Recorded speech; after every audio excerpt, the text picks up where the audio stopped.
I was born into a farming Back in, family. let's see, early 50s, there was a building in town, right opposite the entrance to the high school. My father right 2000. The original Corn Exchange on Team Street is now the site of a privately owned company and not easily accessible. It is situated near to J.G. Banfield's ironmongers and hardware store, arguably one of Tenbury's oldest surviving businesses, having been established in the late 1800s. This has been a centre of commerce in Tenbury ever since it was first built as the Corn Exchange. There are many local shops worth visiting to this day. This is my family business, and I used to come here as a child. My father and my grandfather were in here, and I remember them all, right back to the wartime.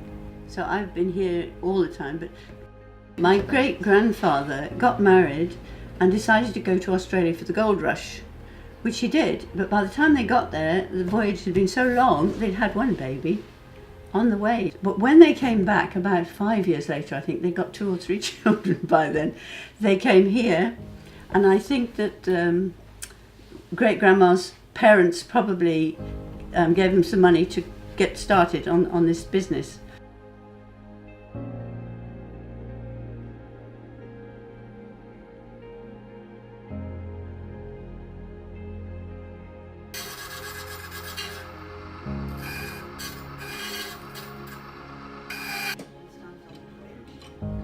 The writing on the back is ammunition that came from the big houses, bought lots and lots of ammunition so they could shoot all the pheasants, and they'd have big house parties. And there were a lot of big houses just after the First World War, or maybe even before, I don't really know. And so when you see how many boxes we have, there must have been a massive amount sold. It used to come from Birmingham on the train. A lot came from Birmingham. Birmingham was the centre of metalworking and stuff. Yes, we dealt with all the big old companies. My father would write orders at night on little postcards, and then he'd walk across the road and push them in the post box, and that was his day done. He ordered ready for the next customers. It was a hardware shop right from the start. Lots of the farmers had milking equipment, so we have all sorts of bits and pieces from the old milking machines that they used to have in installations. We sold a lot of paraffin to the farmers because that's what they cooked with, and light. So then you came to perhaps the 50s when you could have a showroom like that, and my father bought that.